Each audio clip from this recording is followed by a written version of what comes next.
Selamat datang kembali di SPP seputar Pondok Pesantren. Buat teman-teman semua yang sudah mengirimkan pertanyaan di konten TikTok yang ini, terima kasih karena di sini kita bakal menjawab semua pertanyaan kalian.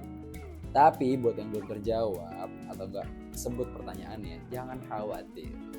Karena kita masih ada part-part berikutnya. Dikirimkan terus pertanyaan-pertanyaan kalian di Q&A part berikutnya. Oke? Langsung aja kita ke pertanyaan yang pertama. Ini, tapi sebelum itu diklik dulu tombol subscribe, oke? Ini dari Bang Ziko. Bang, gue mau pindah pesantren. Itu kalau masuk pesantren turun lagi ke kelas 1 kah? Nah, menarik. Kalau lu pindah ke pesantren, misalnya salafi ke salafi, ya, otomatis kan ada metode pendidikan yang sama dan klasifikasi yang sama, ya. Kurang lebih mirip-mirip lah.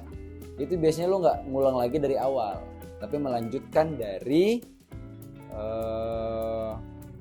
kelas lu yang terakhir di pesantren sebelumnya, ataupun dari salafi ke modern. Nah, lu nanti bakal diseleksi nih, kira-kira lu tuh udah masuk ke kelas yang mana gitu. Lu nggak akan ngulang dari awal lagi. Misalnya lu dari salafi ke modern dites bacaan atau hafalan Qur'annya, lu tuh di salafi sudah hafal 3 juz. Nah, lu tuh nggak disuruh ngulang untuk baca dari baca Al-Quran juz 30, tapi lu disuruh lanjutin hafalan lu dari juz berikutnya gitu. Terus lanjut. Waduh, ini pakai bahasa Korea lagi pertanyaannya. Gimana nih ya? Bang, boleh bawa kipas portable nggak? Soalnya takut panas. Kalau pesantren lu ada colokan di kamarnya, ya bawa aja sih, nggak masalah bawa kipas. Tapi jarang lo pesantren yang ada kamarnya. Sorry. Tapi jarang lo pesantren yang kamarnya ada colokan. Tapi ada juga kok biasanya pesantren yang menyediakan kipas angin di setiap kamarnya, ataupun AC bahkan, tergantung dari fasilitas yang disediakan pesantrennya.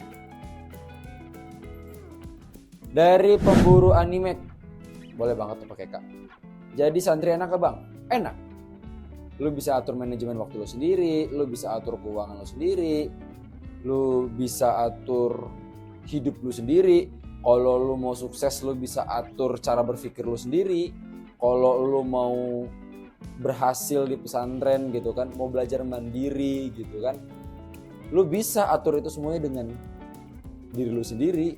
Lu nggak perlu khawatir bakal dimarahin orang tua. Ya, tapi resiko selanjutnya adalah lu dimarahin sama pengurus kalau lu bandel. Itu doang sih. Dari Alif GTA, gue kira Alif Bata. Bang, bikin konten dari kapan dan motivasinya apa yang membuat lu makin semangat dengan konten? Oke.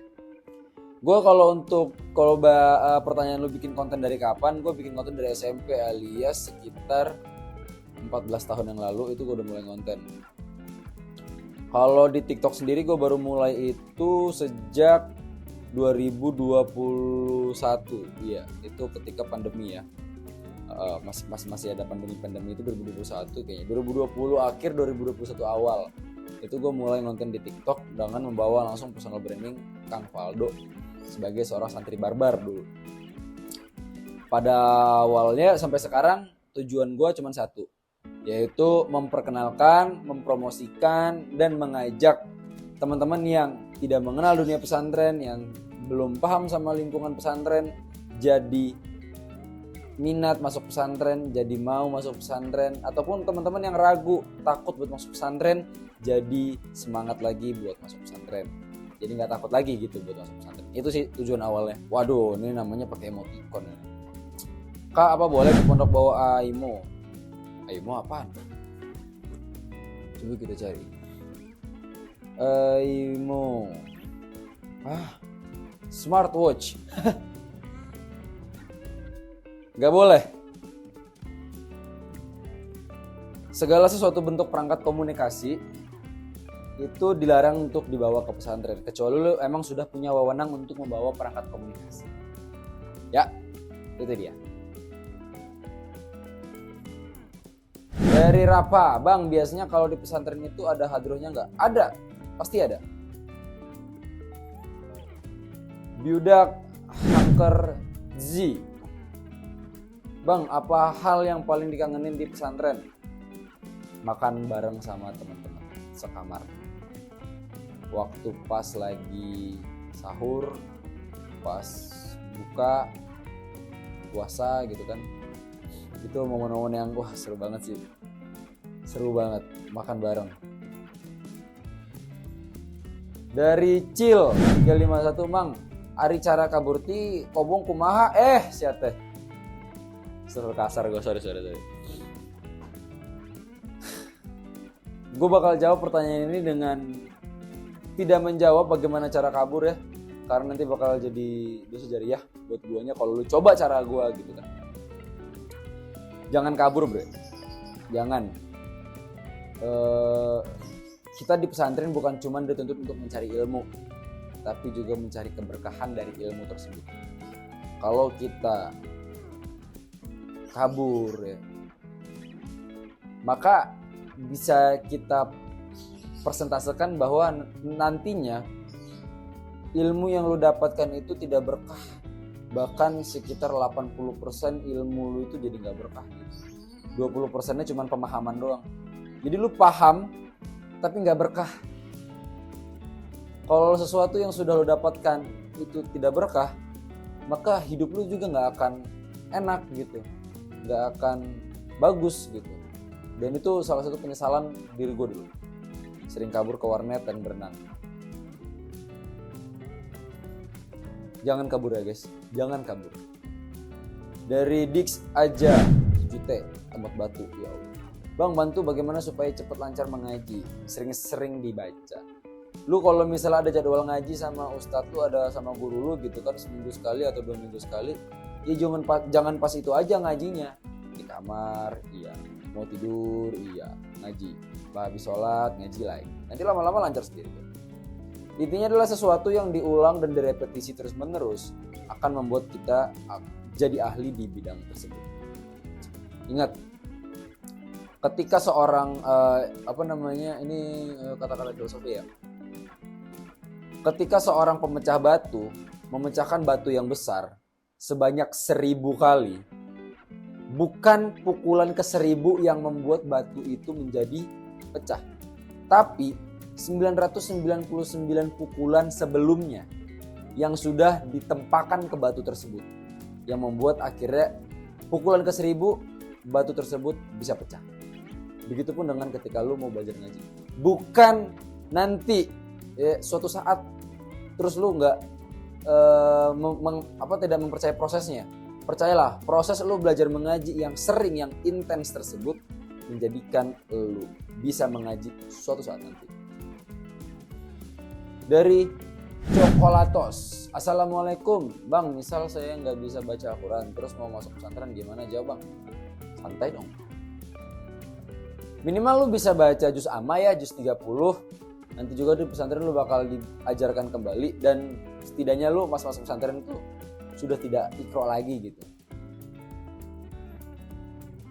Ayo hijrah, Bang, kapan nikah?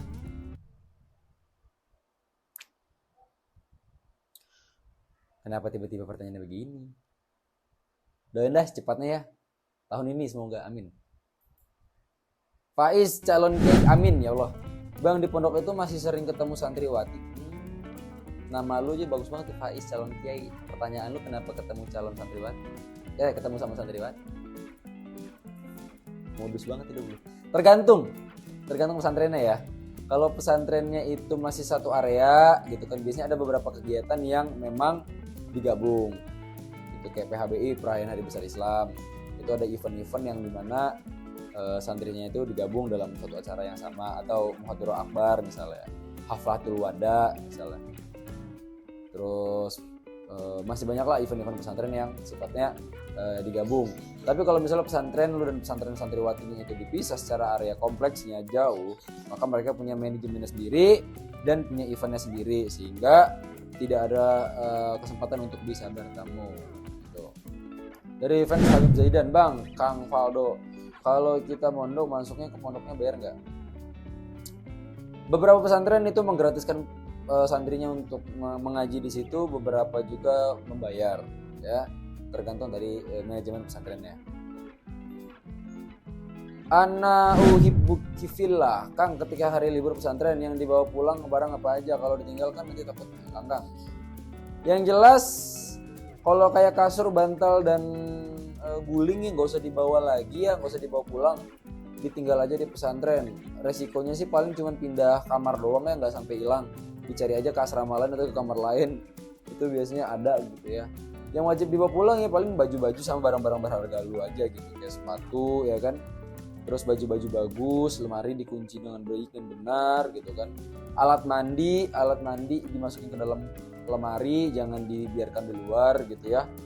Terus apa lagi? Nggak ada sih, intinya barang-barang yang dirasa ini berharga lo bawa pulang aja.